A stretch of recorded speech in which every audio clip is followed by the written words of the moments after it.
This is a message for women, and I want to gear this message towards the Torah women, specifically the Yahusha crowd. So, you know, us at Straight as the Gate, we proclaim the name of Jehovah, and we proclaim Yeshua, his son. Because prophecy tells you that the very elect, his servants, Jacob, are going to do that. And, if I see somebody saying Yahusha, I don't correct them, right? But it's them that will come and try to correct those using Jehovah and Yeshua. So I want to talk about what's wrong with this. Zephaniah 3:9 says that Jehovah took away his language, and Zephaniah 3:9 says that it's going to be Jehovah that restores his pure lip, his pure speech, right? And so when you say, oh, it's Yahushua, you're trying to restore the Paleo-Hebrew in your mind. That's what you're trying to do. That's your intent, is to try to restore the language that Jehovah took away, that he is going to restore in the millennial reign, which is the restoration of all things, right? When he also took away his calendar, right? So what you women in the Torah movement have tried to do is restore his pure lip, his Paleo-Hebrew, and you've tried to restore his calendar. And when you come and you say, it's Yahuwah, it's Yahusha, it's whatever, in your pride, what you've done is you've committed the great transgression of the servant, which is Psalm 19, which is presumptuous sin. That's what David said. Please keep me from presumptuous sins so they don't overtake him. So what you do when you come and you say, it's Yahuwah, it's Yahusha, not only do you look like an idiot, because we understand prophecy and we understand that the watchman, right? The Ezekiel 2, 3, and 33 watchman calling, the calling that you were called to do, but you failed to do because you got presumptuous. You started feasting, trying to restore his calendar and his Paleo-Hebrew because your heart went after your covetousness, right?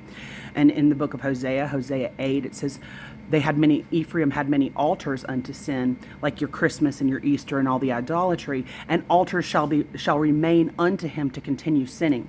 That's eating his feast, because he says, and they sacrifice the sacrifices of mine offerings, and they eat it. And by the way, Ephraim is the United States, right? Because the entire Deuteronomy 32, which is the new song of Moses that the redeemed of the Lord are going to sing, right? It's quoting Hosea from start to finish, and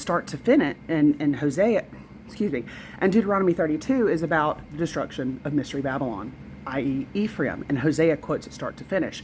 So the book of Hosea is all about the end days destruction of the United States. And so that's about you guys feasting in a profane land on a profane day on a calendar you don't have. But let's go back to trying to restore the Paleo-Hebrew. So when Yeshua was on the earth walking around doing his ministry, he wasn't speaking Paleo-Hebrew. So would you have rebuked him because he didn't say Yahuwah, Yahusha? And it's not even a legitimate restoration of the language, okay? That's not even legitimate, okay? It's your pride in your mind that you think you've done so. So you're not only trying to correct the servants of the people that you failed to do their calling, because you failed to pick up your staff of authority. You were too much of a coward because you had a preeminence of men. So you covet preeminence of men. You want to be nice to everybody, and you don't give a damn about anybody else's salvation but your own. But the watchman will speak to the people in their own language, right? We're going to speak to the people in a plain tongue. Now, we do say the name of Yeshua, and in English it's Joshua, and we do say the name of Jehovah, because that's the Father's name and that's the Son's name. But when you correct someone, you're presuming, you're being presumptuous, saying that you have the Paleo-Hebrew figured out, the dead language that the Father took away. And not only that, but you'd be rebuking Yeshua for it, because he wasn't speaking Paleo-Hebrew. He went to the lost sheep of the house of Israel. The language was taken from them. So Yeshua would have spoken Hebrew and Aramaic, but it wouldn't have been the Paleo-Hebrew. That's not what he spoke. Because how would he reach the lost sheep of the house of Israel with a dead language? And when we tell you this, when my brothers and sisters at straightasthegate.net tell you this, you get pissed off and you kick against the pricks. It's the same when we tell you to stop feasting in a profane land. It's the same thing when we tell you don't have the right calendar because Jehovah took that away too. The entire Torah movement is a bunch of cowards who failed to pick up their staff of authority. And they went after doing Jehovah's feasts. And they won't go back and tell the Christians what they've done wrong, but they will correct them on the fake Paleo Hebrew name that they thought they made up. You see how stupid it looks? The Father's name is Jehovah. The Son's name is Yeshua. And we do speak it in the modern Hebrew because we're also trying to reach Judah. Right? Since when are you guys rebuking Judah? You don't see any error because you swallowed up their winds and lies, as prophecy said. Judah vexes Ephraim, and Ephraim envies Judah. But you've picked up all of Judah's bad habits and bad doctrine, including their profane Sabbath, and doing the feasts in a profane land. But you don't correct Judah. But you'll come and correct the servants. Ironic, isn't it? Because you didn't pick up your staff of authority because you have a covetous heart and you think, oh yes, I've figured out the calendar and I've figured out the language. That's hilarious. It's Jehovah that's going to restore it. So consider this, women, in the Torah movement. If you are feasting in Mystery Babylon, in Ephraim, in the United States, if you are profaning Jehovah's feast, his set-apart feast, and you think you cracked the code on Paleo Hebrew by calling him Yahuwah, Yahusha, all you've done is commit the great transgression of the servants because you were the many called, but you weren't the few that chose. You were called to be queens, but instead you chose to be a pig and go back and waller in your mire and go back to the drunkards of Ephraim, profaning Jehovah's feast, your pride. Woe to the crown of pride, the drunkards of Ephraim. And prideful people don't take correction. This is the end days generation of Jehovah's wrath. They won't take correction. And so because of that, just like Hosea 8 says, you go back to Egypt, which is an idiom for hard bondage, which is tribulation. Because you were supposed to be doing exactly what mine and my brothers and sisters at Straight as the Gate do. Going to find those that were left back in the church, to warn the churches of their coming destruction, to warn Judah of their destruction. But because you've picked up their wind and lies, and you won't go fulfill the royal law, because remember, that's the whole reason that Judah's in trouble. Because Judah knew that the northern kingdom transgressed, and they had the law. They were supposed to go look for them, but they didn't. And so you've just fallen in that same category. And that's why Jehovah's more pissed at you, because he woke you up to do a job.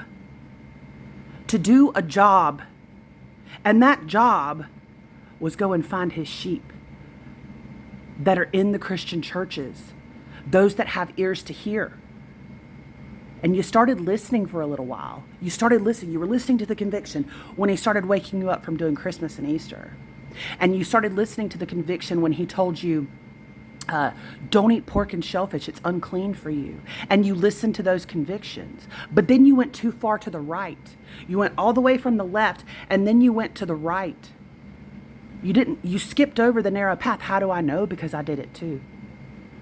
And he chasing the crap out of me to get me on the straight and narrow, because I was called to do this. And you don't produce any fruit because you're not fulfilling the royal law. The fruits of the Spirit come from the fulfillment of the royal law. The Beatitudes are actually written to those who don't do the feasts. The servants, it's written to Jacob. It's not written to you. It's not written to you. Because you are the unrepentant, unjust steward from Luke 16.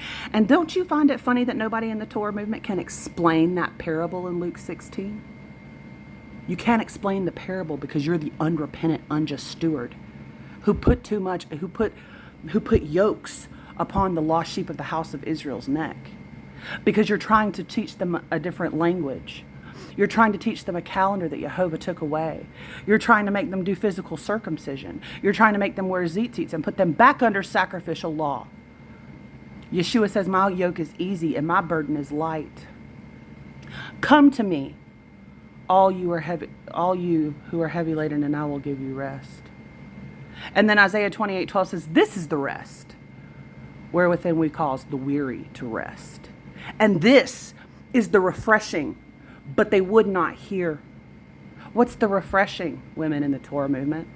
It's the refreshing of the Holy Covenant. It's the gospel. It's the ending of sacrificial law, magnifying the 10 commandments, magnifying the commandment that Jehovah gave in in Leviticus 19:15-18, to love your neighbor as yourself, to rebuke their sin. But you don't give a damn about anybody else's salvation but your own. And you don't want to repent twice, because you repented from doing Christmas and Easter, and then you went too far to the right, swallowing up the wind and lies of Judah and going after your covetous and presumptuous heart. And you started profaning his feasts, and you won't repent again. Some of you will. I hope you will. But Jehovah's pretty pissed at you women in the Torah movement. He's pretty pissed. So don't be a dum-dum, because if you're going to continue to feast, at least do this. Don't be a dum-dum and correct somebody when they say Jehovah or Yeshua. We speak to the people in their own language, and we also have brothers and sisters in Judah. And we're trying to correct them and get them on the narrow path so that they can repent and keep the covenants of promise, so that they can enter into the very elect, the first sheepfold, the first fruits calling, which you missed. You missed the calling. Like I said, you were called to be a queen, but you chose to be a pig, like Saul. You returned to Gilgal. Saul was called to be king, and instead he sacrificed some of the livestock of the Amalekites that Jehovah told him to destroy. He said, that is not a sacrifice that I desired. So Paul was giving undesirable sacrifices. So instead of giving Jehovah the sacrifices that he desires, what you've done is you've given him a blemished sacrifice. Your sacrifice, his feasts are a sacrifice, by the way, right? And you don't fulfill the royal law, and that's the fruit. That is the sacrifice. The daily sacrifice that is acceptable unto Jehovah is your communication, seasoned with salt, because the sacrifices used to be seasoned with salt. Now your speech is supposed to be seasoned with conviction, seasoned with grace, seasoned with salt. But you don't do that because you're cowards. That's why cowards don't make it into the kingdom. So you have to go back into hard bondage, and you're going to have to do what we're doing, what straightasthegate.net is doing, the only people that are teaching the royal law, that aren't feasting in a profane land. Because the thing is, in Hosea, which is all about Mystery Babylon in the latter days, it says, the watchman of Ephraim was with his God. And it also says that when Jehovah would have healed Israel, he discovered their iniquity. Now, what was that iniquity? It was you guys feasting in a profane land on a profane day, because you had presumptuous sins. And who discovered it? The watchman of Ephraim. So if the watchman of Ephraim isn't a part of your group, you're in the wrong group, according to 1 Thessalonians 5. Because you don't know who's over you in the Lord. You're in the wrong group. You're all feasting. And the Torah movement can't even decide at this point. I've seen Torah teachers, very well-known Torah teachers, now saying that Christmas is okay. You people can't you women in the Torah movement? Because I know you all have different calendars. Your Torah group does Sukkot the first week of October. Maybe another one does it the last week of September. Maybe another one does it the second week of October, because you can't get your ducks in a row, because it's something Jehovah took away, and he's going to watch you scramble for this, and he's going to throw you back into tribulation because of your presumptuous sins. The narrow path is this: the keeping of the 10 Commandments and the true biblical Sabbath, which is dawn to dawn. 2 Peter 1:19 says it's a more sure word of prophecy. You have the day dawning in your heart.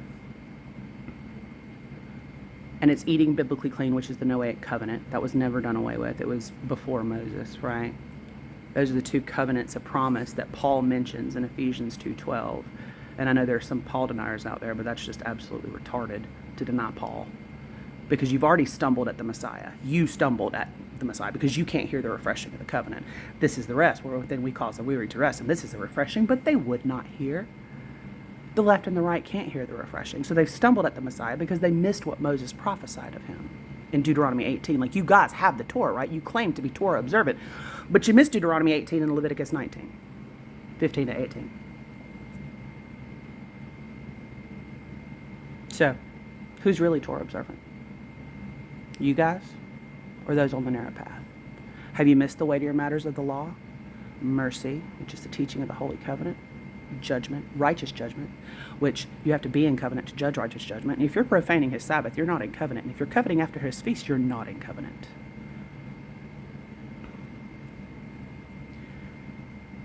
And faith. It's obedience. Obedience to what he called you to do. He was calling you to be the 144,000. He was calling you to be Jacob, the very elect, his servants, the watchmen.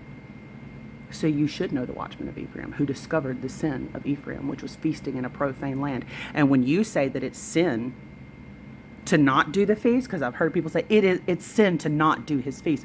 Well, I guess you're calling Daniel a sinner then, because Daniel did not keep the Passover whilst he was in Mystery Babylon.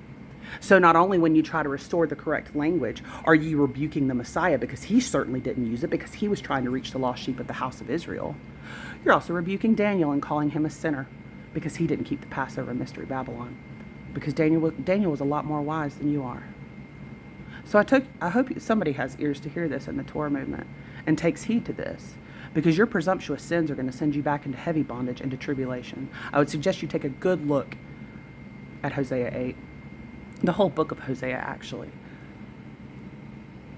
And I suggest to get on the narrow path, you keep the 10 Commandments, eat biblically clean, and then you go fulfill the royal law, which is Leviticus 19, 15 to 18. That is the magnified portion of the Torah that Yeshua came to magnify. That's Isaiah 42. And we know that you're ignorant of prophecy because you don't understand prophecy, because if you did understand prophecy, you wouldn't be feasting. It's time to repent. Your time is short.